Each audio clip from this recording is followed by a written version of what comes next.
Você já pensou em como funcionam os planos de saúde? Sabia que tudo que a gente paga ajuda a cobrir a assistência médica de todas as pessoas que fazem parte do plano?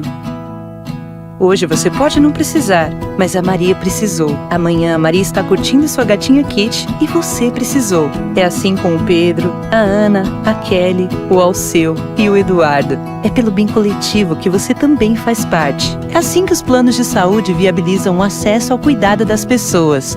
Um ajuda o outro, que ajuda o outro, e o outro, e o outro. Passamos por um momento no mundo em que aprendemos o valor da saúde.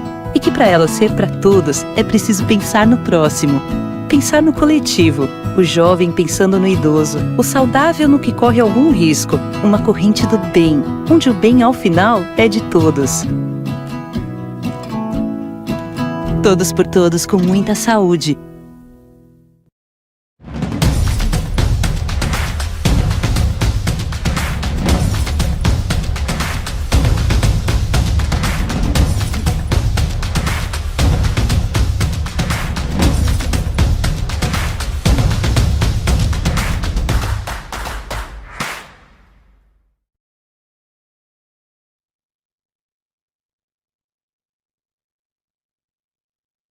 Muito boa tarde a todos e a você que nos acompanha em mais este webinar IES. Eu sou o José Sequinho, superintendente executivo do Instituto.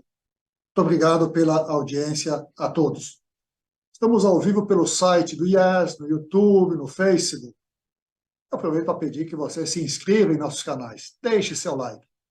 Isso ajuda muito ao Instituto a divulgar seus conteúdos para cada vez mais pessoas. Mande também suas perguntas pelo canal do chat que você nos assiste. Ou você também pode usar o WhatsApp, número 11 933 52 3355. Não é coincidência. Nos últimos meses, particularmente na última semana, temos visto um farto noticiário envolvendo o tema fraudes no sistema de saúde, especialmente na saúde suplementar. Esta semana mesmo, no domingo, o tema foi manchete do jornal O Globo, ao demonstrar como algumas organizações tentam burlar o sistema e obter ganhos ilegais na estrutura da saúde suplementar.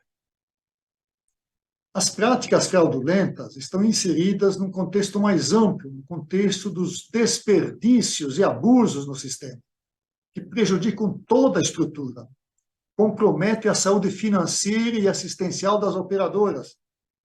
E, em último caso, isso se volta contra os próprios praticantes, na forma de reajustes mais altos do que precisariam ser para as mensalidades. Podem também comprometer a sobrevivência de uma operadora, com gastos excessivos, e os preços de reajustes, como já disse, vão tender a aumentar. Isso torna mais difícil manter o plano para quem já tem e contratar para aqueles que desejam ter esse benefício. Quem perde nessa estrutura de fraudes e desperdícios é o próprio conjunto dos compradores de planos de saúde, os beneficiários e as empresas contratantes. Bem, reunimos aqui nessa tarde um time de primeira, de especialistas para debater esse tema. Como reduzir desperdícios e fraudes e usar corretamente o plano. E auxiliar para informar o nosso beneficiário das atitudes corretas. Ele não caia em enganos e pode até comprometer um pouco a vida funcional dele. Temos então aqui a Amanda Bassan Alves, que é gerente executiva da Unidas, a União Nacional das Instituições de Autogestão em Saúde. O Dr. Cássio de Alves, que é o superintendente médico da Abrange, Associação Brasileira de Planos de Saúde. E o advogado criminalista João Pedro Fragoso, da Fragoso Advogados, que tem contribuído muito na elucidação e apuração e enfrentamento deste tema, não somente nos casos recentes, mas que já vem atuando nesse setor há diversos anos mesmo. Muito obrigado pela presença de todos. Eu quero começar trazendo uma primeira consideração, análise da Amanda. Porque, Amanda, eu tenho visto manifestações que me deixam até estarrecido com críticas às iniciativas de combate às fraudes e desperdícios. Coisas do tipo, isso é uma agenda para as operadoras ganharem mais dinheiro e para dificultar a nossa vida dos beneficiários. Será que é isso mesmo? Faz sentido esse tipo de notícias, versões que são colocadas? Então, a gente convida agora a Amanda da Unidas para esse debate, porque as autogestões não têm finalidade lucrativa. São planos criados e geridos pelas próprias empresas e seus colaboradores. E eu te pergunto, Amanda, as autogestões também sofrem com fraudes e desperdícios, como as outras modalidades, ou elas estão um pouco mais imunes? Como a Unidas tem enxergado esse tema? Muito obrigado, Amanda, por aceitar esse convite e estar conosco aqui essa tarde. Amanda, a palavra é sua. Boa tarde, Sequim. Boa tarde a todos que nos assistem também. Primeiro, agradeço o convite de estar aqui conversando com vocês, ter esse bate-papo sobre esse assunto que tem sido muito trazido à tona e é bom que ele esteja circulando na mídia. A gente realmente precisa falar sobre isso, né? A gente precisa colocar luz sobre esse assunto. Com relação ao que me foi perguntado, eu acho que tem duas questões aí, Sequim. Independentemente dos planos terem ou não finalidade lucrativa, né, inclusive os que possuem finalidade lucrativa, no final das contas, quem paga é o beneficiário, né? Então, o plano de saúde ele acaba sendo um repassador de contas ou um pagador de contas, muitas vezes. Então, qualquer fraude, qualquer desperdício, qualquer má prática que aconteça no sistema de saúde, ele acaba refletindo no mutualismo, né? Ele reflete no todo. Com relação especificamente às autogestões, por não ter finalidade lucrativa e principalmente pela fonte pagadora ser a própria operadora, né? A gente não ter esse intermediário, digamos assim, aí no meio, realmente a gente tem um pouquinho de lugar de fala no sentido de que o beneficiário não se sente lesado nesse sentido, né? Então, a gente tem uma particularidade grande no que tange a reembolsos, né? A gente vai falar um pouquinho, acredito eu, sobre isso hoje aqui. E no caso das autogestões, o percentual de reembolsos ele é muito pequeno, é uma parcela pequena das despesas assistenciais. Em geral, eles acontecem quando é necessário alguma garantia de atendimento, né? Embora muitos dos planos ofereçam a modalidade de livre escolha, etc., eles têm esse entendimento mais de condomínio, ou seja, mais de pertencimento, eles sentem esse pertencimento do plano de saúde. Então, ele realmente tem um entendimento de que a saúde, ele está sendo cuidado em sua saúde e esse tipo de... A gente não está imune, tá? Longe disso, mas realmente a incidência dentro das autogestões, nesse discurso dos usuários, dos beneficiários, que até algumas operadoras chamam de autogestão, chamam como participante, como associado, né, como membro, ele já traz essa característica de pertencimento, de algo mais próximo, né? Então, realmente a gente tem essa diferenciação, porém, com relação às outras questões de desperdícios, de más práticas, realmente isso não tem como estar imune, né? Eu estou fazendo parte de um grupo de trabalho do Instituto Ética Saúde, que tem até um homônimo aí com o nome de vocês, né, a sigla de vocês, o IES. E também a gente tem mapeado, feito um trabalho de mapeamento de diversas práticas, digamos assim, né? Realmente um mapeamento de risco que foi colocado lá para cada um dos atores da saúde. Então, entra lá plano de saúde, entram os prestadores de saúde, os profissionais, médicos, a indústria, os distribuidores, e diante desse mapeamento a gente conseguir identificar formas, né, de realmente inibir ou coibir ou até mesmo punir, né, esse tipo de prática. Que realmente, no final da conta, quem paga é o beneficiário por meio, né, do aumento dos custos do plano de saúde, que inviabilizam a entrada de novos participantes, e isso é ruim para o sistema de saúde como um todo, né? A gente sabe que a saúde suplementar hoje ela tem um papel fundamental, inclusive social, no país. Então, realmente a gente tem que trazer tudo isso à tona e à luz. Então, agradeço aí essa primeira rodada de bate-papo, estou à disposição. Muito obrigado, Amanda. Você mostrou que, no fundo, a pessoalidade ela induz a comportamentos mais decentes do que a impessoalidade. Isso me lembra de uma aula que eu tive lá em Cambridge, na época de mestrado, que dizia exatamente, assim, no fundo, o custo da desconfiança. Tá? Quando você conhece as pessoas, você não desconfia, tá? Ou você já sabe o seu comportamento. É interessante essa ilustração que você traz no caso das autogestões. Eu gostaria de ouvir agora o Dr. Cássio, também já um amigo já de longa data do IES, e que tem contribuído muito para termos uma visão integral sobre fraudes, desperdícios e outros assuntos que a gente tem tratado aqui. Cássio, eu queria uma visão sua sobre esse tema. E eu acrescento uma pergunta, uma indagação. Ao aderir a uma conduta inadequada, burlar regras de contrato, a legislação do setor, o beneficiário pode estar colocando em risco sua própria saúde? Cássio, a palavra é sua. Muito obrigado por estar conosco essa tarde aqui. Microfone, Cássio. Desculpa. Boa tarde a todas e a todos que estão assistindo. Sequim, muito obrigado pelo convite novamente. É uma honra participar dos eventos do IES. Agradeço também antecipadamente a Amanda Bassan, o João Pedro Fragoso, pela interação que a gente vai ter aqui. Tenho certeza que vai ser enriquecedora, tá? Estamos aqui para falar de um assunto atual, importante e bastante sensível, tá, Sequim? Eu estou na regulação médica, trabalho na saúde suplementar com esse tipo de atividade há quase 3 décadas, tá?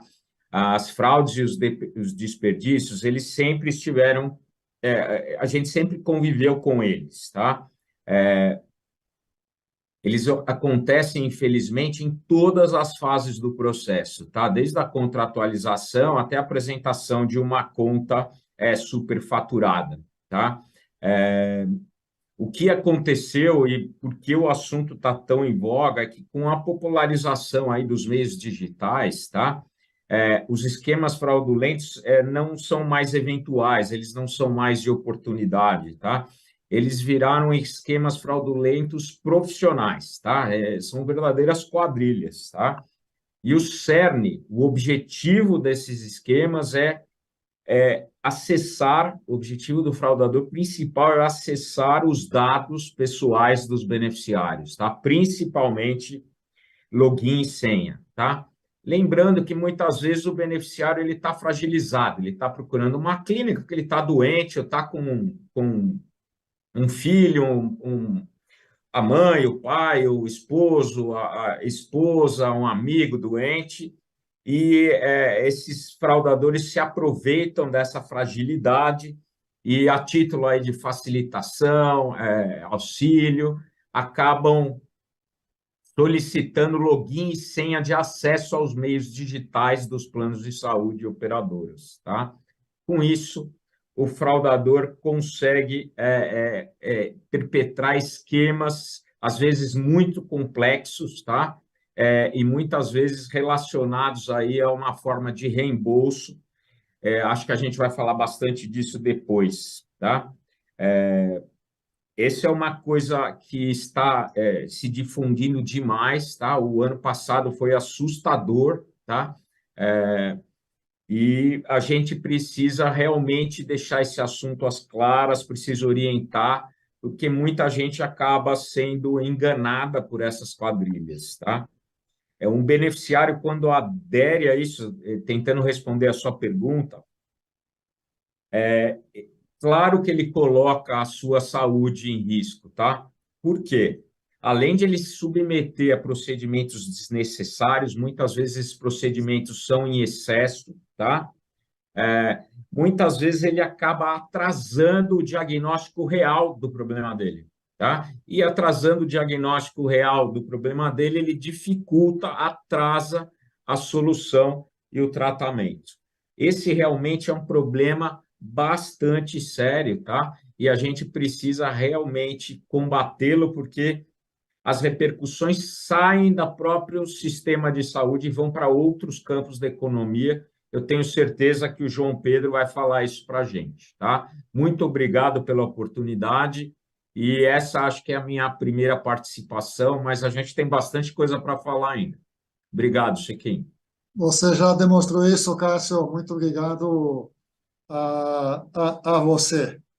É muito interessante que você falou, olha, fraudes não são novidade, elas sempre existiram. Aí eu me lembrei da passagem bíblica.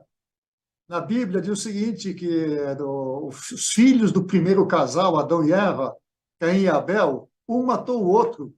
Ou seja, a maldade do ser humano vem do nascimento do próprio ser humano, no dia da criação, nos dias seguintes.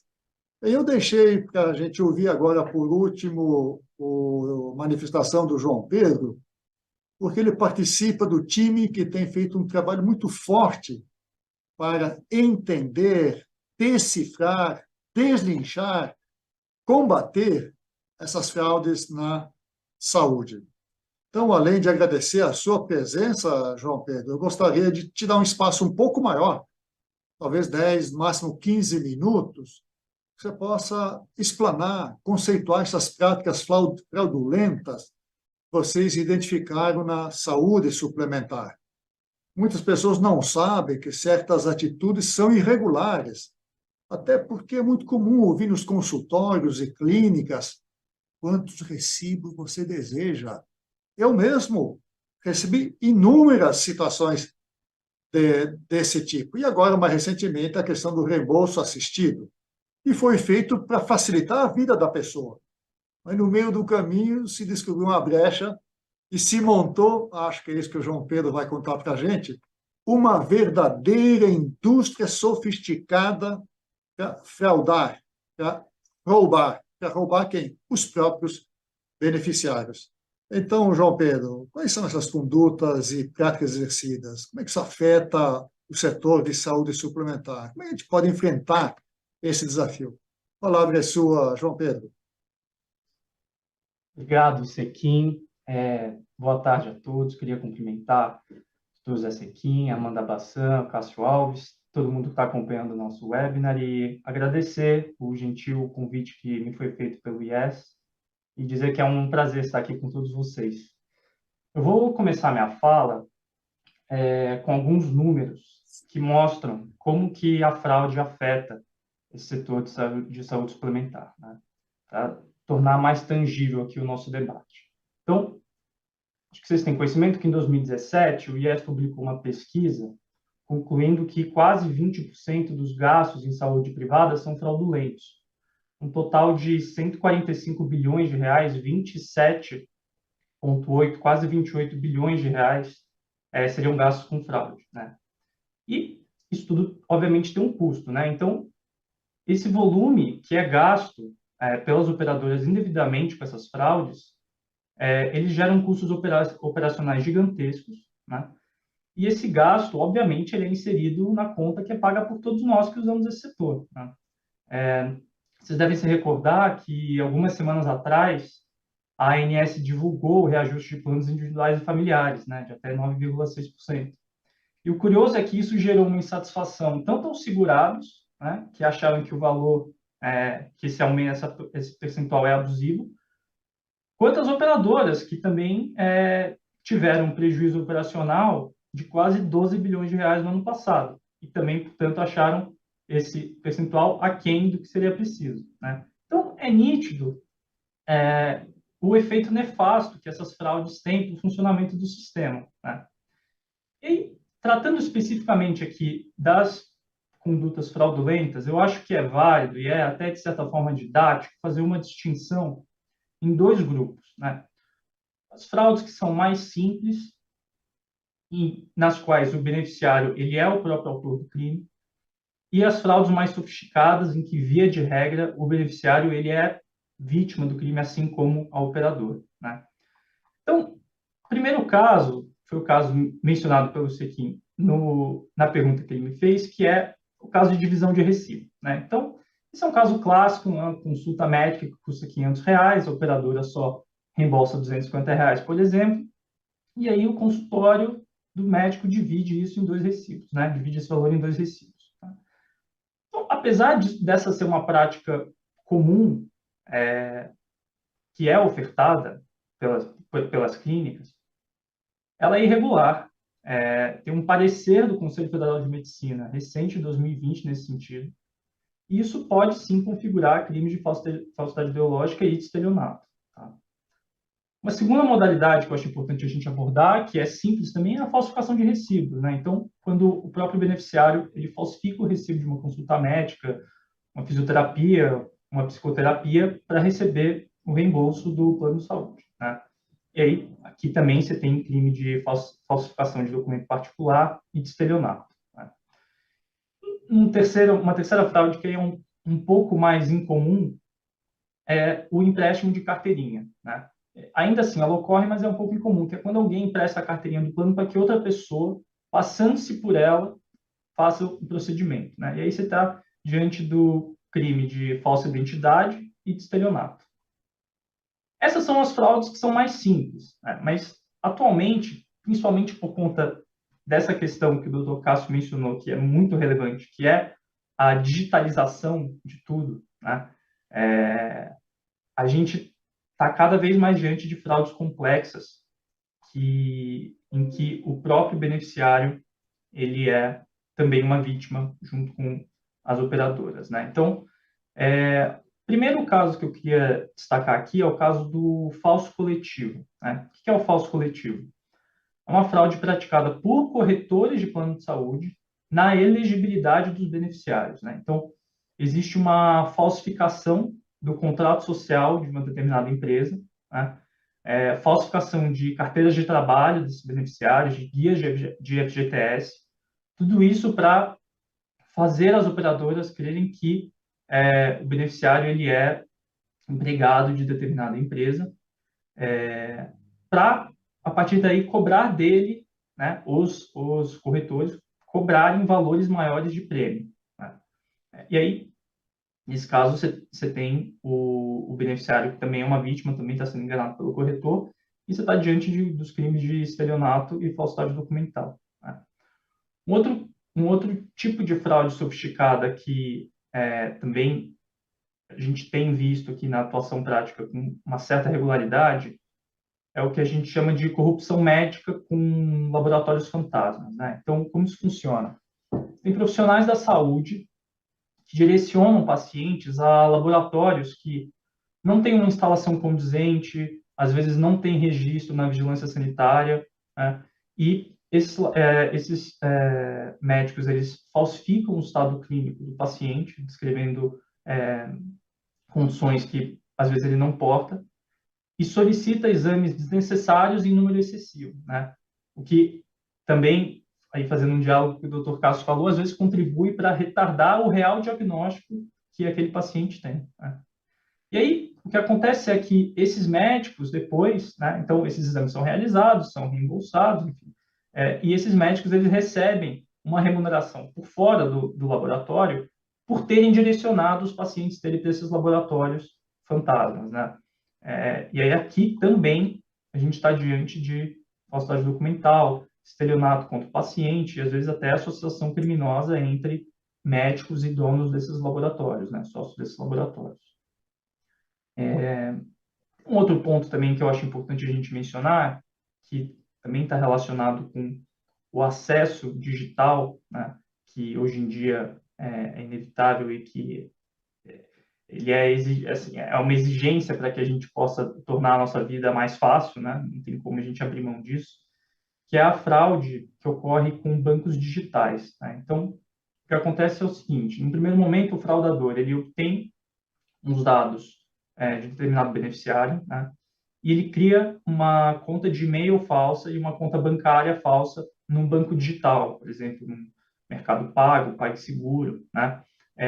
E aí ele entra em contato, o fraudador entra em contato com a central de atendimento da operadora e, de posse dos dados pessoais desse segurado, ele ultrapassa as primeiras perguntas de segurança e ele altera os dados cadastrais do e-mail e da conta bancária do segurado por uma conta digital falsa, tá? Então, todo pedido de reembolso que for feito pelo segurado ou pelo fraudador com os dados dele passam a ser creditados, né, nessa conta falsa que foi inserida pelo beneficiário, pelo fraudador, desculpe, que muitas vezes demora meses até o beneficiário perceber isso, né? E aí, a partir dessa alteração, o fraudador começa a solicitar esses reembolsos, que vão caindo diretamente nessa conta falsa que é administrada por ele, né? E aí aqui você também tem crimes de falsa identidade e de estelionato, né?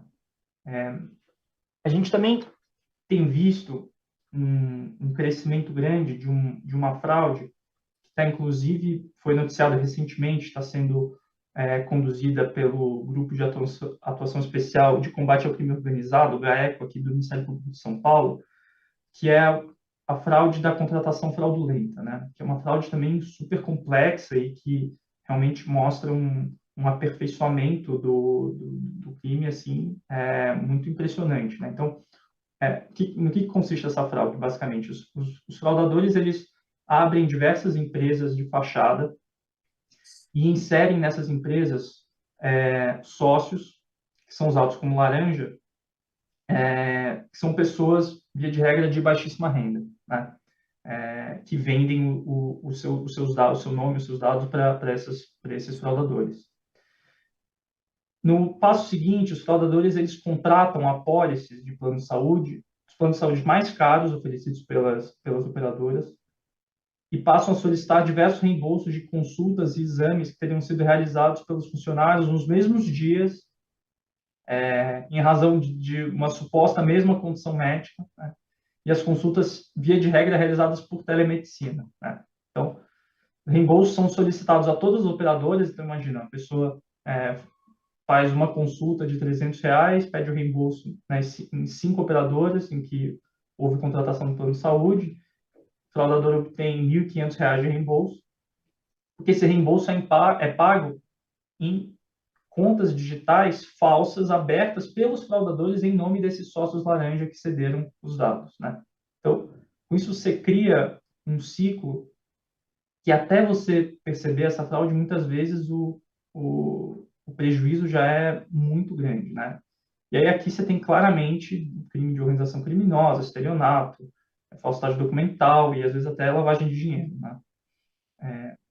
E aí, por último, eu queria falar especificamente do caso do reembolso sem desembolso, né? Que é o reembolso assistido, que foi mencionado também pelo Cássio e que hoje em dia ele é objeto de muito debate, tem gente que defende abertamente a licitude disso, mas que, a nosso ver, assim, é uma prática absolutamente irregular, né? Então, em suma, a clínica, hospital ou laboratório que não é credenciado atrai o beneficiário do plano de saúde com a falsa promessa de um atendimento sem custo. Tá? Todo mundo aqui já deve ter se deparado com anúncios em redes sociais de que atendimento pelo plano, atendimento com custo zero, né? Isso nas redes sociais tem sido muito divulgado, e aí o beneficiário ele é atraído para essa clínica, para esse laboratório, com essa promessa, e ele efetivamente recebe informação no laboratório, na clínica, de que os exames ou a consulta seriam realizados sem qualquer custo para ele, né? Porque seriam integralmente cobertos pelo plano de saúde, fazendo com que a pessoa acredite que existe, de fato, uma relação comercial entre aquele prestador e a operadora, né? Que, portanto, se trata de um estabelecimento referenciado, né? E aí, qual que é o passo seguinte? O passo seguinte também foi mencionado pelo Cássio. Exigência de login e senha pela clínica ou laboratório para que sejam efetuadas as solicitações de reembolso. E aí, o segurado, ele não sabe o valor dos serviços, ele não sabe o que está sendo solicitado, isso fica totalmente a cargo desses prestadores, né? Muitas vezes, o que acontece? O valor desses exames e consultas é majorado, superfaturado até o limite máximo do reembolso do plano.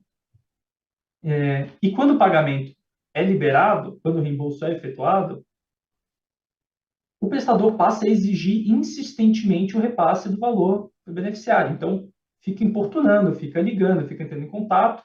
E se esse dinheiro não é repassado, ou se, por alguma razão, o reembolso não é pago a uma glosa, ou é pago a menor, esses beneficiários têm o nome inserido em órgão de proteção ao crédito, eles são alvo de ações judiciais de cobrança. Então, a vida deles realmente vira um inferno. Assim. Se vocês entrarem, por exemplo, no Reclame Aqui, existem várias reclamações de pacientes nesse sentido, e você percebe claramente que os danos são seríssimos, né?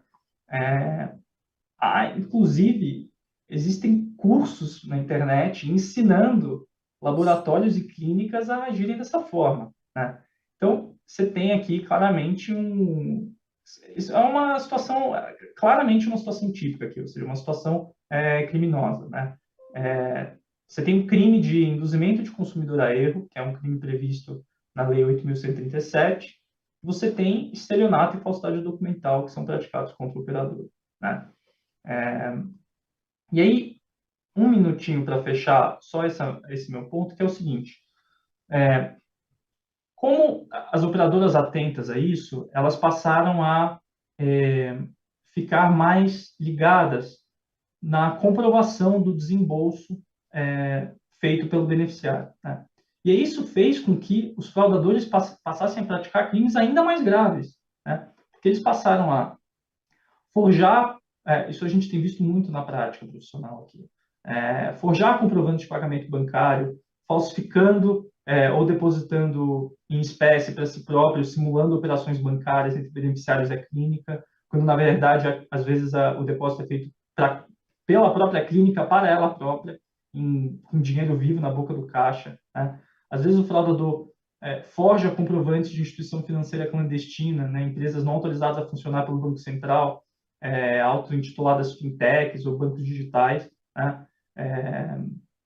Que configura também um crime contra o sistema financeiro nacional, um crime ainda mais grave, né? Então, você vê que isso abriu porta para que esses fraudes ainda mais graves fossem praticadas, né? Então, assim, eu queria, esse basicamente era o panorama que eu queria traçar. Eu queria relembrar aqui que recentemente a mídia noticiou a demissão de dezenas de funcionários de grandes empresas, né, como Itaú e CCR, por fraudes em reembolso, né? Então, há uma gama grande de fraudes sendo cometida no âmbito da saúde suplementar e eu acho que é evidente que o prejuízo causado afeta não só esses beneficiários diretamente relacionados, mas também todos nós, né? Então, é isso. Desculpe se eu me alonguei e estou à disposição para a gente continuar conversando. Obrigado.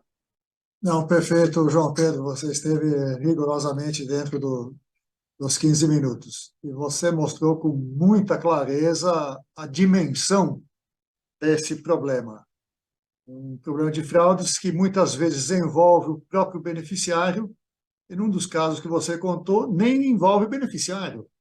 É diretamente forjando contratos, forjando beneficiários, forjando assistência para obter um reembolso de coisas que não foram prestadas, praticadas. Realmente a inventividade é muito grande. É uma pena que seja para o mal, né? Devemos usar essa inventividade para melhorar o sistema de saúde suplementar. Na verdade, acabam piorando. Bem, muito obrigado pela sua importante contribuição. Acho que a gente pode agora se debruçar sobre esses vários aspectos que você trouxe aí. Então, eu vou para o Cássio. Cássio, a Abrange tem trabalhado para enfrentar essa questão junto aos seus associados. A agenda em curso para combater essas práticas, eliminá-las e, se possível, erradicá-las da prática da saúde suplementar. Cássio.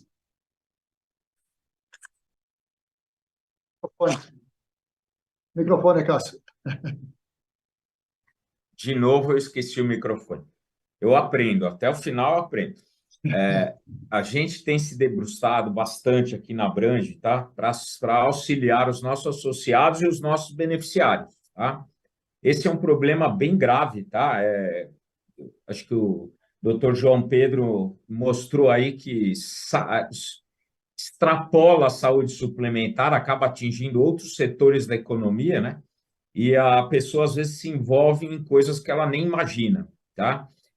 A gente tem trabalhado intensamente, tá? A gente trabalha em dois pontos principais, né? O primeiro é a conscientização e prevenção, tá?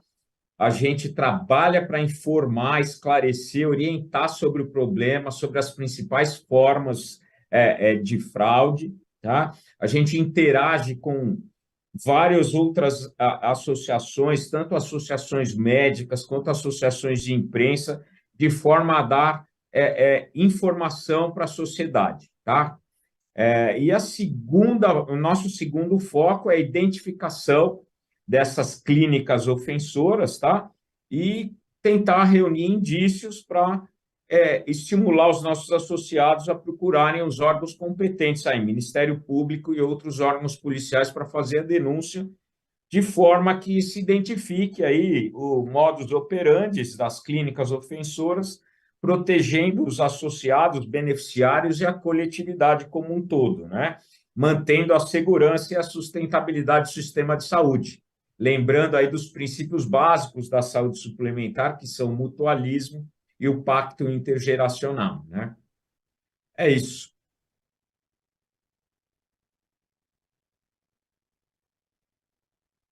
Terminou, Cássio?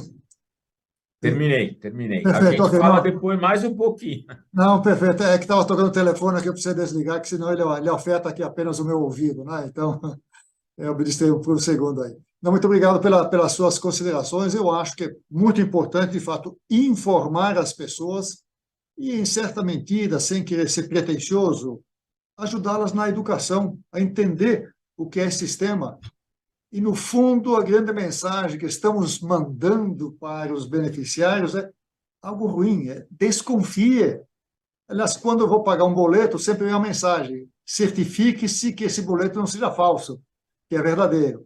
Ou seja, os falsadores, os falsários estão em todos os lugares, agindo de todas as formas, e, de fato, é importante que os beneficiários desconfiem quando se trata de coisas muito fáceis, aparentemente apetitosas. Obrigado por sua contribuição. Amanda, queria seu comentário agora sobre essa rica apresentação do João Pedro. Amanda. Eu acho que muito do que o Cássio colocou com relação, né, a essa questão de informar as pessoas, eu vou abrir um pouquinho mais o leque aqui também, né? Até falando por conta da nossa característica aqui organizacional, da nossa característica de empresa, né, de autogestão, de modalidade de plano de saúde. Então, assim, essa aproximação com o beneficiário e a própria cultura organizacional, acho que traz uma pista para a gente aqui também. Eu acho que vale a pena, considerando que mais de 80% dos beneficiários possuem plano coletivo empresarial, eu acho que acende essa luzinha da necessidade dos RHs das empresas também alertarem seus colaboradores com relação a essas práticas fraudulentas, né?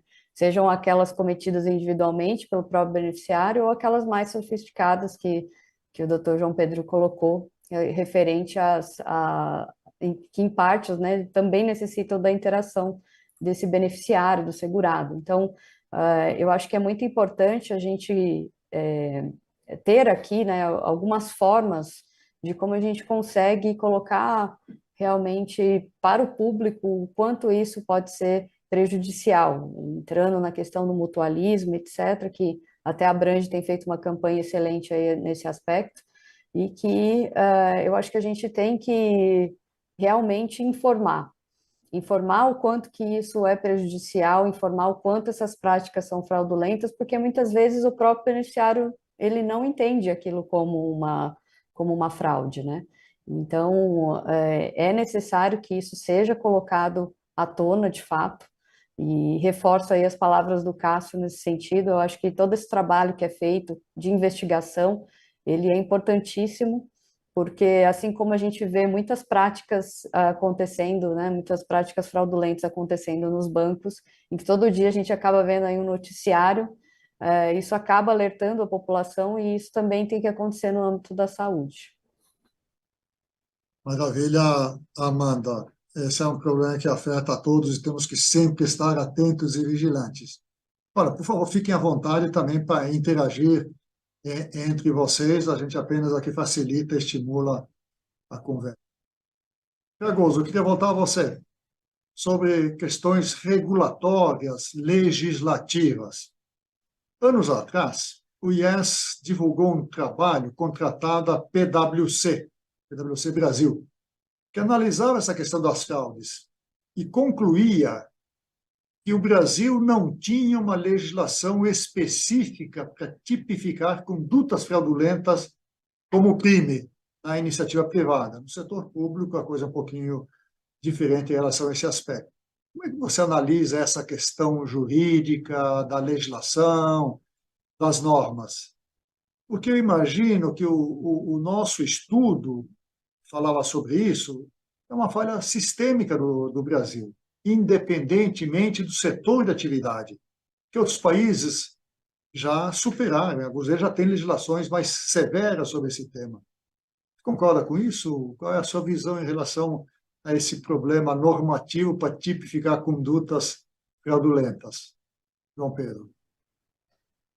Olha, Sequim, a respeito dessa questão dessa existência de uma falha sistêmica no Brasil sobre a tipificação das práticas fraudulentas, eu acho que isso parte um pouco do sentimento da população em geral de que a legislação penal existente ela não seria suficiente para coibir essas fraudes, né? Que essas práticas seguem ocorrendo. A gente tem toda semana alguma notícia na mídia que eu acho que fomenta essa sensação, né? Queria relembrar aqui um ponto que eu acho que explica um pouco essa questão. Vocês devem se lembrar, em 2015, houve uma CPI no Senado Federal para apurar a máfia das próteses, né? O que era essa máfia das próteses?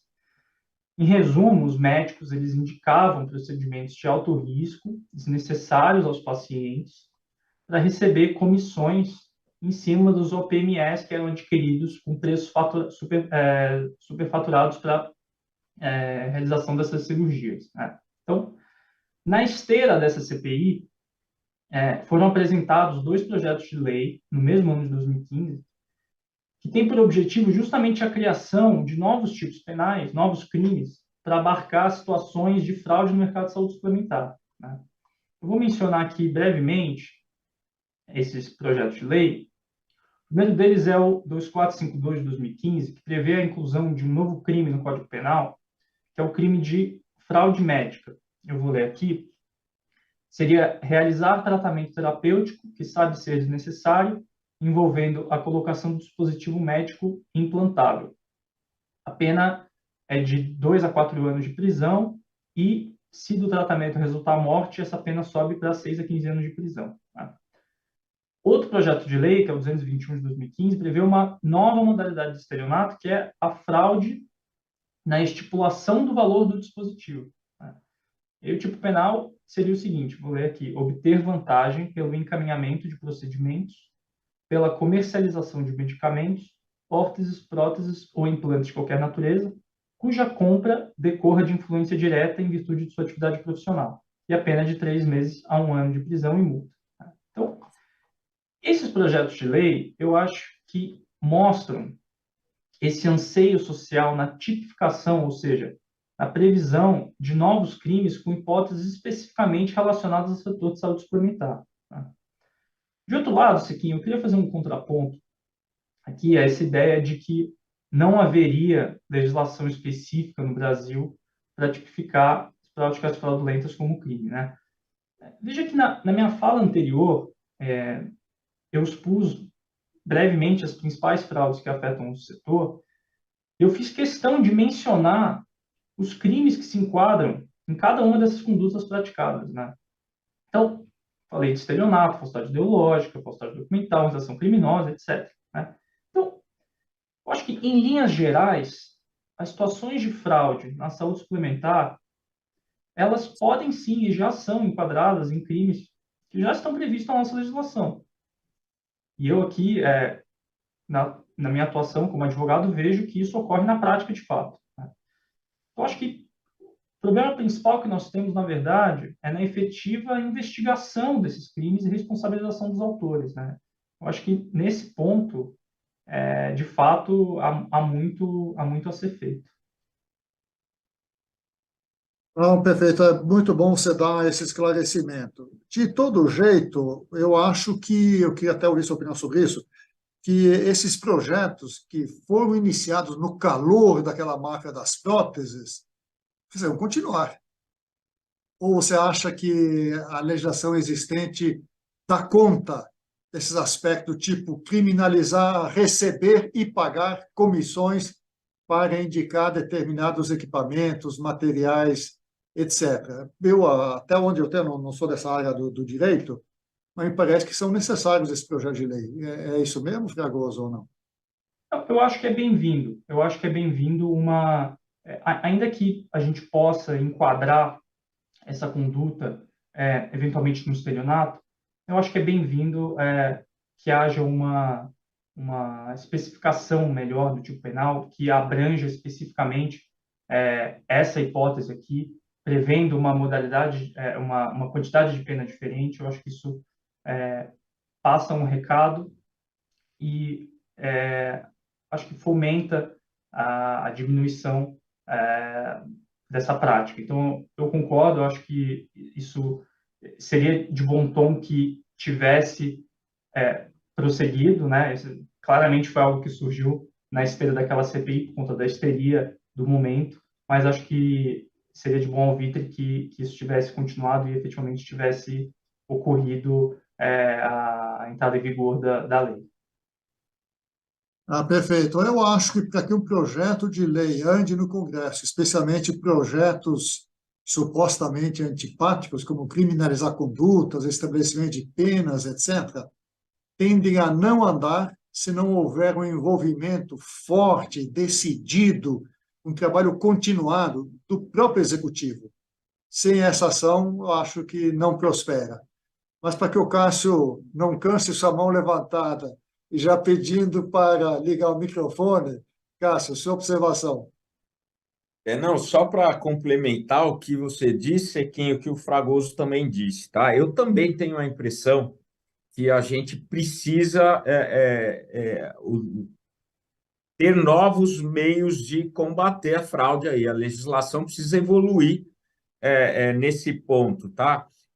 Especificamente sobre o que você falou, Fragoso, a CPI lá de 2015, esse trabalho de investigação começou bem antes, tá? A gente viveu isso na regulação médica desde 2008, 2009, tá? Foi explodir na CPI de 2015, porque a situação também chegou num ponto insustentável, tá? Só que a gente vê que depois da CPI, passado aquele calor do momento, não teve muita novidade, tá? O que mudou mesmo foi o sistema de regulação das próprias operadoras de planos de saúde, tá? Claro que isso passa a ser não é igual, tá? Algumas operadoras têm mais condição de fazer esse combate, mais condição de fazer essa regulação. E talvez aprimorando a legislação, esse combate fosse de uma forma mais homogênea, tá? Eu também sinto essa necessidade de um aprimoramento na legislação. Perfeito, Cássio. Então, temos ações a fazer para que esses projetos saiam das gavetas, não é mesmo? E, Amanda, como eu falei um pouco antes, as autogestões têm um diferencial, que é o comportamento do beneficiário, entendido que ele é muito parte do patrocinador, ele é membro da corporação, etc. Isso, de fato, faz bastante sentido? Ou o fato da proximidade torna condutas não bem éticas, mas automaticamente inibidas? Como é que você acha esse comportamento do beneficiário de autogestão comparativamente ao de outros? Amanda, seus comentários. Sequinha, eu acho que ele inibe sim, até porque pode caracterizar uma demissão justa causa, né? Então, quando a gente coloca, né, esse ponto para discussão, é até interessante, porque passa um pouco pelo que vocês estavam falando da necessidade de legislação, né? Então, eu acho que dá para a gente fazer um contraponto nesse sentido, né? A partir do momento que você tem ali alguma, não digo que nem a necessidade da punição, mas que tem ali uma regra de conduta, que tem algo no qual aquele beneficiário precisa se enquadrar, e ele como beneficiário, ele como empregado da empresa, eu acho que isso traz para a gente aqui a comprovação, digamos assim, né, de como isso realmente ter, né, uma legislação específica, ter algo que realmente fale sobre isso, realmente coloque fatores ali, né, que inibam ou que de fato possam ser levados a juízo, etc., isso realmente faz a diferença, porque a gente vê que quando você tem um profissional que ele tem que se enquadrar a uma determinada conduta, isso já inibe o reembolso, né? Essa questão, né, uma das questões aí que a gente está discutindo, eu acho que isso traz a gente alguns insights, né? Então, acho que sim, inibe, e no caso também, né, especificamente das autogestões em si, o beneficiário ele faz muito parte na constituição de rede credenciada, então ele participa, né, muitas vezes, ele está nos conselhos, etc., então a formação de uma rede credenciada que é toda realmente elaborada para que atenda aquela população, junto com outras práticas, né, que são realizadas de promoção à saúde, acho que isso leva o beneficiário a realmente entender o plano de saúde como um benefício e não como só um seguro em que ele realmente está contratando para caso ele precisar, né? Então, eu acho que tem um pouquinho essa separação, essa diferença de mindset. Obrigado, Amanda. Você vê que isso me chama o seguinte: boa parte dos planos são corporativos, são de empresas. E nas empresas, nem sempre é verdade em todos os ramos, mas elas costumam juntar muitas pessoas no mesmo lugar, pessoas que se conhecem. E até os exemplos mais recentes de gente que foi demitida por ter aderido a essas práticas aí, que agora entendemos com clareza que são fraudulentas. Então, quem sabe uma boa atenção dentro das empresas contratantes, poderiam suscitar mesmo esse tipo de comportamento que você descreve como mais típico das autogestões. Mas eu queria voltar ao Cássio, ainda nessa linha, a Amanda. Parece que as operadoras têm feito um esforço grande se colocar como uma entidade que cuida da saúde dos seus beneficiários, não apenas como quem vende seguro para tratamento de doença. No passado, elas próprias se achavam que eram apenas intermediárias. Hoje, elas estão caminhando para serem gestoras de saúde. Você acha que é isso mesmo? E esse movimento que a Abrange tem feito, de todos por todos com mais saúde, que a gente até mostrou aqui num vídeo de abertura nesse seminário, nesse webinar, também avança nessa agenda de pertencimento do beneficiário, não é isso? E o que vem a ser, afinal de contas, um bom uso do plano de saúde? Cássio? Abri o microfone dessa vez, Sequim. Uma pergunta bem complexa, pertinente, e acho que a gente pode esclarecer muita coisa respondendo essa pergunta adequadamente, tá? Bom, meu amigo Sequim sabe que viver bem é sempre o melhor remédio, certo? Manter bons hábitos de alimentação, praticar atividade física, evitar abuso de álcool, drogas, cigarro, dormir bem, é sempre uma recomendação para todos nós, tá? E a gente tem que lembrar que nosso seguro, nosso plano de saúde, ele vai muito além do que tratar a doença, tá? O objetivo é manter a nossa saúde, tá? E a nossa qualidade de vida. E quando e se, infelizmente, aparecer alguma doença, a gente tem que diagnosticar da forma mais rápida e tratar com a maior efetividade possível para recuperar a nossa saúde e mantê-la adequada, tá? Como a gente pode usar adequadamente o nosso plano, o nosso seguro de saúde? Me permita passar algumas... eu dividi aqui, assim, rapidamente, em 8 pontos, tá? Tem alguns pontos clínicos e alguns pontos do dia a dia, de como a gente maneja.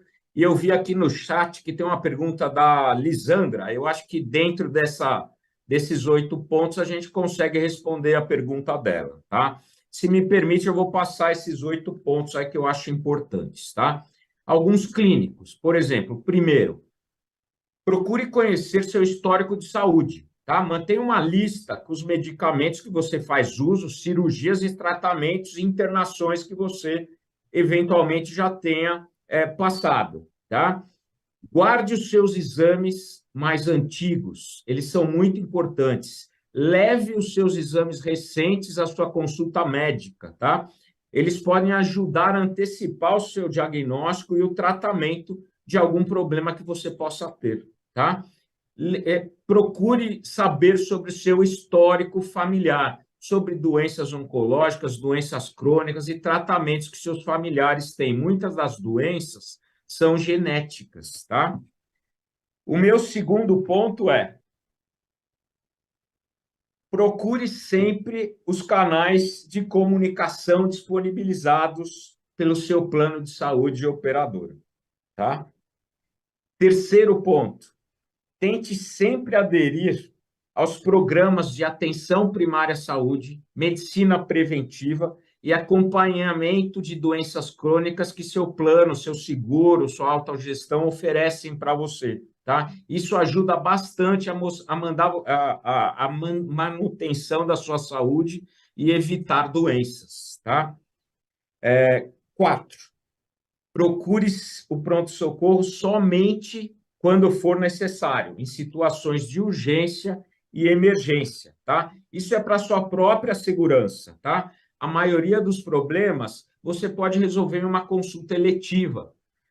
A gente tem também a disponibilização de ter serviço de telemedicina, telesaúde. Ela vai te manter longe de um problema onde tem pacientes doentes, para você pode pegar até uma infecção nesse ambiente inóspito. Só vá ao pronto-socorro se realmente você tiver em alguma situação de urgência e emergência. Utilize telemedicina, telesaúde, marque as suas consultas eletivamente, procure ter um médico de sua confiança, tá?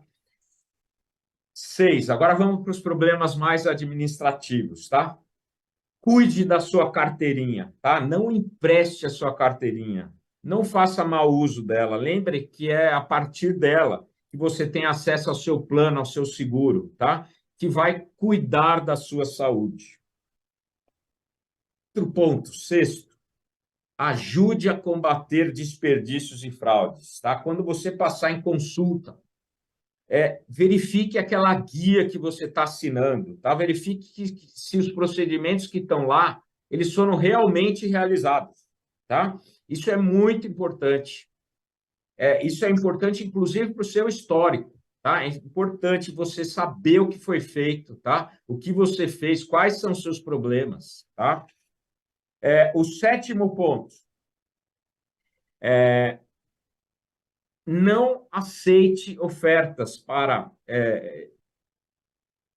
receber reembolsos sem ter feito o seu desembolso.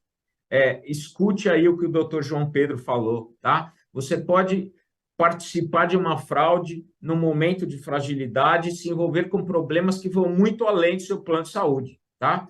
Isso pode ser um problema que vai te acarretar aí dor de cabeça por um monte de tempo, tá? E o principal aí, acho que em hipótese alguma, nenhuma hipótese, tá? Compartilhe seu login e senha de acesso ao site ou aplicativo do plano de saúde com nenhuma clínica que você frequente ou que você chegou por indicação, tá? Seu login e senha é pessoal ele dá acesso a todos os outros seus dados e abre a porta para pessoas que não são bem intencionadas praticarem uma série de ilícitos. Acho que é isso, Sequinha. Eu tentei fazer aí em 8 pontos como usar bem o nosso plano de saúde para o bem e evitar problemas, tá? Muito obrigado, Cássio. Se estivéssemos em sala de aula, eu já ia dizer que na próxima semana ia ter uma sabatina para pessoas listarem e comentarem esses 8 pontos aí que você colocou de forma muito bem. Acho que bem didático, foi muito importante a sua contribuição. Bem, João Pedro, já está quase na hora de passar para as perguntas, que tem várias aí que vocês estão acompanhando, mas eu queria uma pergunta para você antes de irmos às perguntas da audiência. O beneficiário, que também é paciente em muitas circunstâncias, também pode ser induzido a cometer fraude, como já vimos e você mesmo mencionou algumas vezes. Como é que a gente constrói um senso de responsabilidade e, ao mesmo tempo, apoiar para que as pessoas não caiam nessas práticas fraudulentas, achando que eles estão apenas recebendo um serviço simpático e não sabem exatamente de quem? Como você enxerga esse papel do beneficiário dentro dessas práticas fraudulentas? João Pedro. Siquim, sem dúvida, o beneficiário ele pode ser vítima de fraude, né? Na minha fala inicial, eu dei alguns exemplos dessas fraudes que a gente chama de sofisticadas, que são praticadas pelos criminosos que utilizam e enganam esses beneficiários para cometer os crimes, né? Eu acho que a construção desse senso de responsabilidade ele passa pela conscientização de todos que usam o sistema, né? Então, eu vou correr o risco aqui de ser repetitivo em relação ao que o Cássio falou, mas eu acho que o beneficiário ele precisa estar atento a alguns pontos para não cair nesse tipo de fraude, né? Então, em primeiro lugar, desconfiar de todo prestador não credenciado que oferece gratuidade de exame, consulta, ou que se esquiva de informar preço, né? Isso pode ser um golpe. Você tem o direito de saber o preço e tem o dever de pagar pelo serviço antes de pedir esse reembolso, tá? É importante também conferir se o relatório médico retrata com fidelidade o estado de saúde, né, do paciente e se a solicitação dos exames laboratoriais faz sentido, né, se condiz com o que você está sentindo e se não há nenhum exame que eventualmente te pareça desnecessário, né. Também é aconselhável que o beneficiário ele sempre prefira o laboratório referenciado, né? Não aceite laboratórios desconhecidos. Isso, por mais que seja divulgado por ele, até eu sei quem falou no começo, que como se fosse a operadora querendo reduzir custos, mas não é isso. Isso é por uma razão simples. Isso garante a segurança sanitária do paciente, a qualidade do tratamento de amostra, a assertividade dos resultados que são feitos por laboratórios referenciados, que são laboratórios de ponta, renomados, né? E aí, de novo, reforçando o que o Cássio falou, dados pessoais de aplicativos são pessoais intransferíveis, né? Então, jamais fazer exceção desse tipo de material, de dado, porque isso muito provavelmente está ligado a alguma prática irregular, né? Além disso, coisas mais básicas, então, na contratação do plano, exigir uma cópia da apólice, das condições gerais, conferir se o nome da empresa é o nome que efetivamente está na carteirinha, se não é um nome absolutamente desconhecido por você, né? Então, acho que, em linhas gerais, se o beneficiário se atentar a esses pontos, eu acho que já há grandes chances de ele não ser vítima de fraudes, como que a gente abordou aqui, e já ajuda na construção desse senso de responsabilidade. Perfeito. Eu participei hoje de manhã no seminário na Pinheiro Neto, que tratou exatamente da questão da educação e da informação, para que o beneficiário faça um bom uso e não caia nesses tipos de problemas que a gente conversou muito bem até esse momento aqui. Bem, temos um conjunto grande de perguntas, então eu agradeço a presença da Larissa Hack, da nossa equipe de comunicação, e peço a ela que já vá apresentando as perguntas que chegaram via WhatsApp e chat. Larissa, a palavra é sua. Boa tarde, Sequim. Boa tarde a todos que estão nos acompanhando. Eu queria agradecer a todos que enviaram perguntas. Só um adendo, o Dr. Cássio mencionou a pergunta da Lisandra, né? Não sei se todos tiveram oportunidade de ver a pergunta no chat. E aí eu já queria, vou ler essa pergunta para vocês e já vou complementar a pergunta da Dani Rosa e vou direcionar até para o João Pedro, se ele quer complementar. A Lisandra Lima falou: como podemos combater as fraudes e a corrupção no sistema de saúde de forma a evitar os gastos perdidos e o consequente aumento de preços dos planos? E a Dani Rosa pergunta: de que forma as operadoras podem identificar as fraudes? Bom, o Dr. Cássio já falou um pouco sobre esse tema. Eu gostaria de perguntar para o Dr. João Pedro se ele gostaria de complementar. Vou fazer um complemento, porque acabei de abordar esse ponto na última pergunta que eu respondi, mas eu deixei de fora o papel das operadoras, né? E eu acho que é interessante a gente fazer esse complemento em razão da pergunta que foi feita, né? Então, eu acho que as operadoras elas contribuem nesse cenário de duas formas, né? Então, em primeiro lugar, melhorando os mecanismos internos de combate à fraude, os controles internos, né? O trabalho em equipe, entendendo quais são as melhores práticas do mercado, aprendendo com a fraude, né? A fraude ela tem um ciclo de aprendizado para a vítima que é muito importante para ir se precavendo e para ir barrando que isso vá se perpetuando, né? E inclusive por meio do uso da tecnologia, usar a tecnologia a favor, né? Então, com a coleta, por exemplo, coleta e guarda de dados de acesso ao aplicativo, número de IP, o número do IP, a linha telefônica, a biometria, que é algo que está sendo muito discutido agora, os dados de navegação. Então, você já tem, por exemplo, atualmente, softwares que recusam solicitações de reembolso que são feitas a partir de um mesmo dispositivo eletrônico para diversas pessoas, né? Que é algo que não faz sentido, né? Porque se o reembolso precisa ser solicitado pelo próprio beneficiário, como que um mesmo dispositivo eletrônico ou um mesmo endereço de IP formula solicitação de reembolso de diversos pacientes, né? Algo que não faz sentido, né? Então, a utilização desse software, existem também softwares de conferência digital de documentos, que identifica, por exemplo, rasuras, duplicidades, e isso ajuda naquelas primeiras fraudes, as fraudes mais simples que eu mencionei, na falsificação de recibos, por exemplo, né? Eu acho que, em um segundo momento, talvez até de forma mais importante, o papel da operadora pode ser de aproximação, né, do beneficiário, dando informação de qualidade, né, abrindo canais de denúncias, para que o beneficiário possa efetivamente confiar no operador e contar com o apoio do operador em caso de fraude, né? Então, acho que, em resumo, para não ser repetitivo, além de tudo que eu já tinha mencionado na última resposta, sobre as precauções que podem ser adotadas pelo beneficiário, eu acho que eu ressaltaria também esses pontos aí direcionados especificamente à operadora. Microfone, Larissa.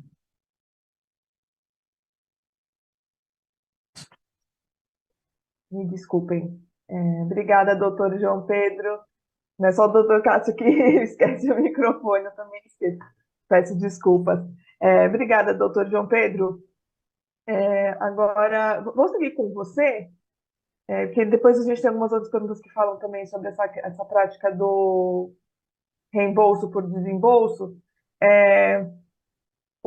Bom, doutor Fragoso, em relação ao desembolso, o Érico Nakazato pergunta: o STJ determinou o desembolso para devido reembolso, sendo feito à operadora seguradora. Solicitam as comprovações como extrato bancário e cartão. Está correto? O que acontece é o seguinte, as operadoras elas se viram obrigadas a incrementar a documentação necessária para a comprovação do desembolso. E isso tem uma razão de ser, que tem a ver com o que eu acabei de falar, que é o aprendizado com a fraude, né? A gente tem visto aqui na prática, na atuação, no dia a dia, que os fraudadores eles estão utilizando os mais criativos artifícios que podem ser imaginados para comprovação de desembolso. Eu vou dar um exemplo que eu acho que ilustra bem essa situação.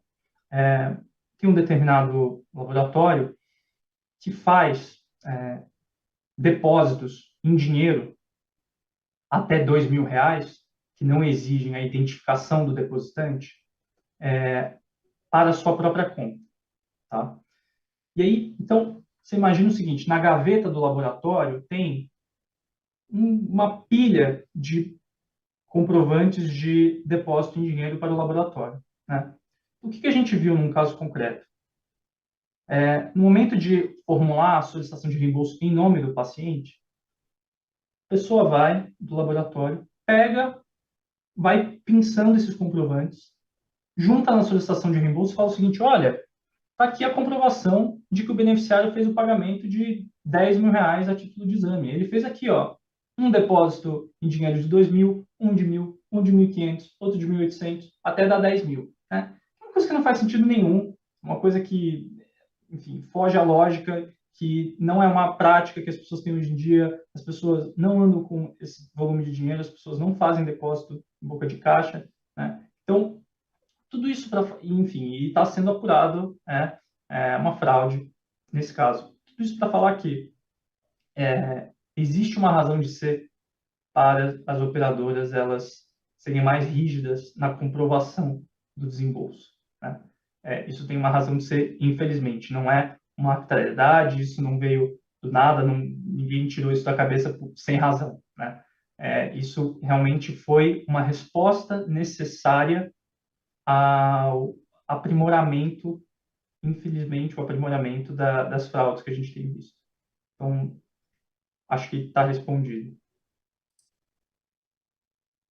Bom, então, seguindo a temática, né, do reembolso,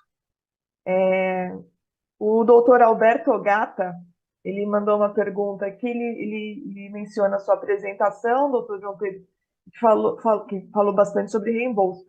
Então, ele pergunta se, neste caso, as operadoras verticalizadas estão imunes às fraudes. Eu acho que o doutor Cássio pode contribuir com essa resposta. Doutor Cássio, Por favor, por gentileza. Abriu o microfone, Larissa. Ainda bem que você foi junto comigo, esqueceu uma vez também, porque só eu não dá, né? Então, na verdade, não é uma questão de estar imune, tá, Larissa? É o Alberto que perguntou, né?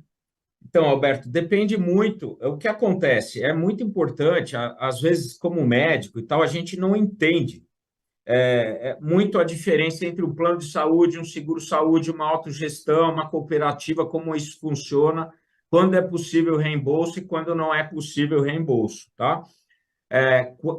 Geralmente isso está em contrato, tá? O plano de saúde geralmente ele tem uma rede credenciada, tá? E existem contratos que permitem reembolso e até livre escolha de prestadores, tá? Mas depende muito do contrato. Existem situações especiais que ocorre a possibilidade de reembolso, tá? Como uma dificuldade de rede em planos regionais, como uma dificuldade de um prestador específico, como uma dificuldade de cumprir um prazo que está de atendimento na RN 259.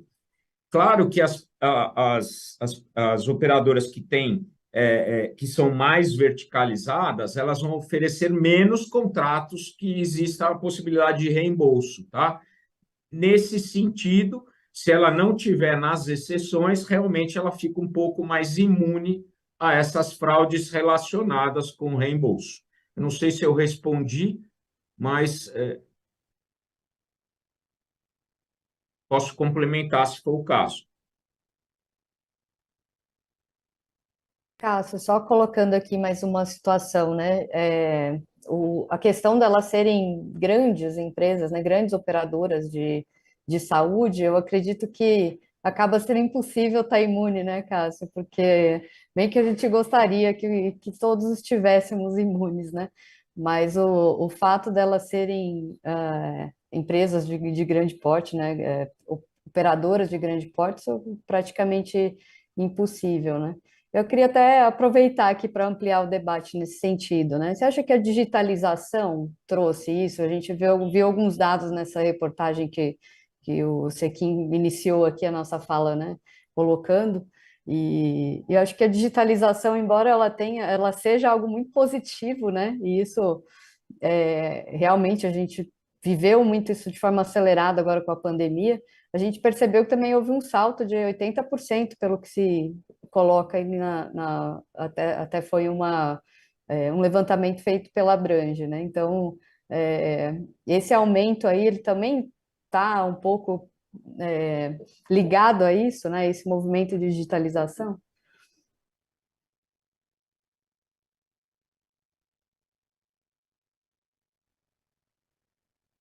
Quem fala, Cássio? Posso? Está com a mão Vamos lá, levantada. Amanda. É importante mesmo que você falou, tá? Bem que a gente gostaria de ficar imune, mesmo verticalizado, tá? Mas não é possível porque existem as exceções mesmo nas situações que não tem reembolso contratual, né? Mas realmente a gente tem um levantamento aqui feito pelo nossa superintendência de economia aqui, que mostrou, né, que com a ampliação, a popularização da digitalização, o reembolso, que nada mais é que uma porção da despesa assistencial, uma fração da despesa assistencial, ele aumentou muito mais que a variação da despesa assistencial geral, tá? Esse gap foi de 3,7 bilhão em 2022, tá? É nesse espaço de 3,7 bilhão, que é 33% de todo o reembolso feito, tá? Que se encontram as fraudes, tá? Realmente a gente observou isso mesmo, tá? Esses dados são dados da ANS, inclusive, tá? Que só que o Departamento de Economia aqui consolidou, tá?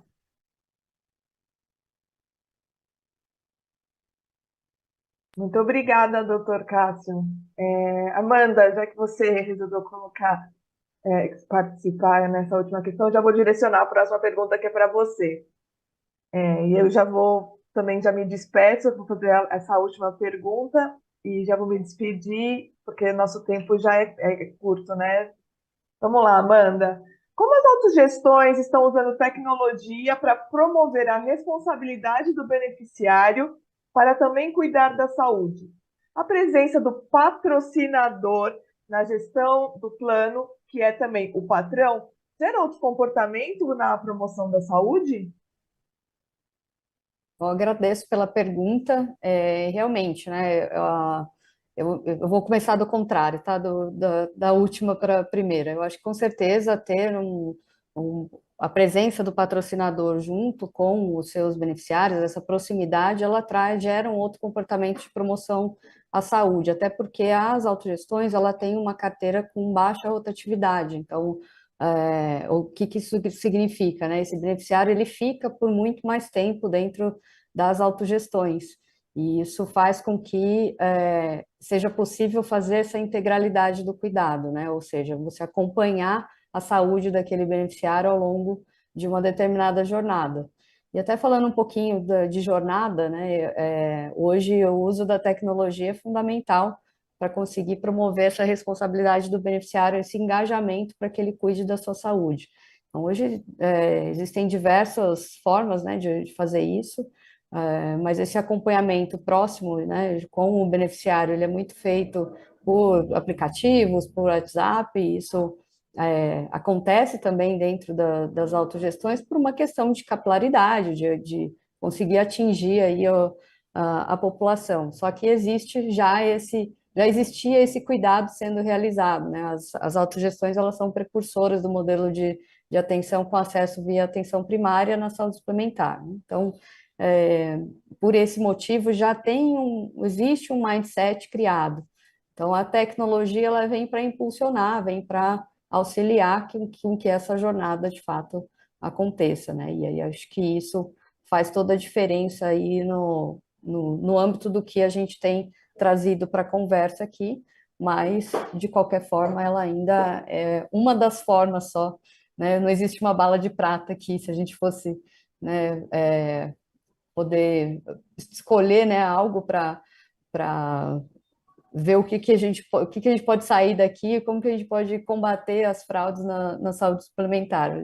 Que a gente não tem uma única forma, né? Ok, muito obrigado, Larissa, pela sua contribuição, a todos vocês que mandaram suas perguntas, foi fantástico. Nesse meio tempo, voltava à minha cabeça as palavras de aula que assisti desse professor de Cambridge, e o nome dele é RCO, as siglas, Márcios, o sobrenome dele. O título da aula é O Custo da Desconfiança. Antes de entrar, eu pensei, que assunto bizarro para se tratar por um economista na Universidade de Cambridge. Mas, essa tarde, tivemos amplos testemunhos de que a desconfiança surge por várias razões. As relações deixaram de ser pessoais, de conhecimento, etc. E ela tem custo alto, e você tem que controlá-la. Entre elas, citamos aqui o reembolso assistido, o reembolso digitalizado. Eu peço o reembolso aqui, nessa máquina que eu estou conversando com a audiência e com vocês nessa tarde. Me facilita uma enormidade. Não precisa correio, mandar documentos, etc. Mas, no meio do caminho, alguém aproveitou para tomar uma indústria para sacar dinheiro. Aí a operadora tem que exigir comprovante bancário, que irrita o consumidor, por suposto, mas ajuda a controlar. Aí o fraudador, ele cria os recibos de depósitos. Veja que isso é uma corrida, é uma jogada que a maior parte da sociedade, entendo, é absolutamente honesta, anda na linha, mas há os aproveitadores. E por conta disso que nós incorremos nesses enormes custos da desconfiança que penalizam a cada um de nós, beneficiários de planos de saúde, e que nos deixam muito irritados. Bem, eu quero dizer que estou muito contente com os debates dessa tarde, foram muito importantes, foram francos, e agradecer, então, muito a Larissa, a equipe da Letra Certa, que preparou esse encontro, o roteiro, etc. E eu começaria, então, pedindo a cada um de vocês que desse as palavras finais para encerramento da nossa atividade, que vamos encerrar daqui a alguns minutinhos aí. Começando por você, João Pedro. Queria mais uma vez agradecer o IES pelo convite, cumprimentar os meus colegas, o Sequim, Amanda, Cássio, Larissa, e agradecer os que acompanharam até aqui, dizer que eu acho que é sempre bom nós termos esse tipo de oportunidade para debater essas questões do setor da saúde suplementar e principalmente jogar a luz sobre as fraudes, né? Eu acho que com isso a gente contribui para o incremento do senso de responsabilidade que eu mencionei há pouco, que é super importante para o aprimoramento do sistema como um todo, né? Então, muito obrigado a todos. Obrigado a você pela participação, ter usado o seu tempo conosco, com nossa audiência. Cássio, suas palavras finais. Muito obrigado pelo convite, Sequim. Muito obrigado pela interação. Peço desculpa aí pelo microfone algumas vezes. Obrigado, João Pedro Fragoso, Amanda Bassan, pela interação. Acho que esse tema é um tema bastante sensível, bastante importante pela repercussão que ele está tendo, tá? E se eu pudesse deixar uma mensagem final, a minha mensagem final é: use adequadamente o nosso plano de saúde. Ele nos ajuda, tá? E nunca, nunca compartilhe seus dados pessoais, tá? Principalmente seu login e senha de acesso, tá? Muito obrigado. Tinha uma pergunta no chat que a gente não conseguiu responder, que eu respondi no chat, tá? Eu acho essa pergunta bastante importante, que em vários fóruns que eu fui, essa pergunta foi feita e está respondido lá no chat. Muito obrigado a todos, viu? Obrigado a você, sinceramente, Cássio, pela sua participação. Amanda, suas palavras finais. Sequim, agradeço novamente o convite, em nome da Unidas também. Agradeço aos meus colegas aqui de conversa, né? Cássio, João Pedro, foi um prazer estar aqui com vocês. Larissa, obrigada pela ajuda e interação aqui com a gente também. Realmente, como eu disse na última fala, né? Não tem uma bala de prata. Eu acho que a gente precisa unir todas as possibilidades de inibição dessas práticas, e eu acredito que a comunicação ela vai ajudar muito nesse sentido. Se precisasse escolher uma, acho que eu escolheria essa para a gente ampliar cada vez mais. E aí eu acho que cada um tem que fazer seu dever de casa, né? Inclusive com seus colegas, falar sobre isso. A gente é impactado diariamente, pelo menos eu sou impactada diariamente com propagandas nesse sentido no Instagram, nas redes sociais como um todo, e eu acho que vale a pena a gente bater muito forte nessa tecla para que todas essas práticas percam força. Eu acho que o beneficiário ali é uma chave bem importante para a gente conseguir combater, além das demais, de todo o debate que a gente teve aqui nessa tarde. Obrigada. Obrigado a você, Amanda, pela sua contribuição, por usar o seu tempo aqui conosco nessa tarde. Eu, de fato, ia comentar também essa pergunta que você respondeu no chat, mas no chat foi acessível para todo mundo, então acho que ficou respondida essa pergunta de se fracionar recibo é ilegal? Aparentemente, não, mas é ilegal, porque o reembolso e o preço do seu plano é calculado de acordo com o montante de reembolso que você tem quando você faz procedimentos elegíveis. Se você se reembolsa 2 vezes, você está perturbando esta avaliação atuarial. Estou me pedindo aqui para ler um pouco a pergunta, então vou ler a pergunta aí para ficar mais claro para todo mundo que nos ouve, embora eu imagino que tenha acesso ao chat.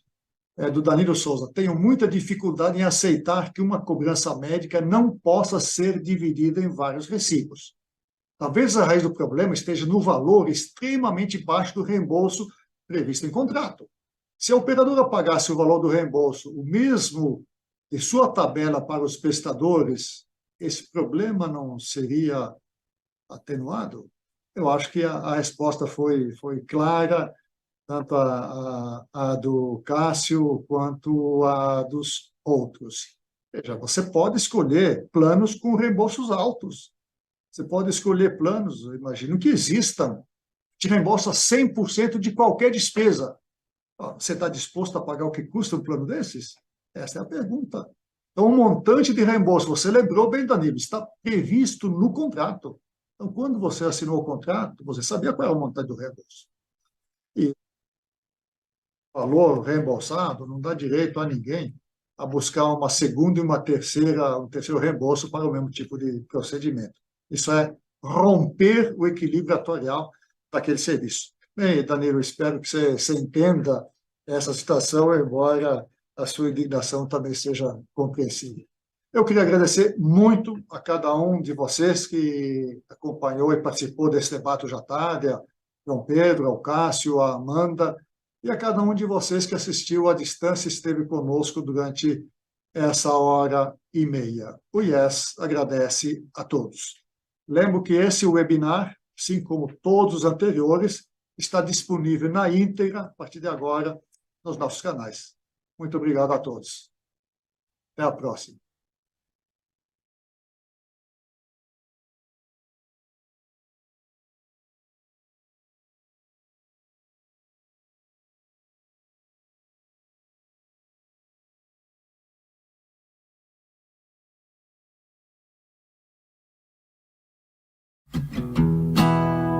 Você já pensou em como funcionam os planos de saúde?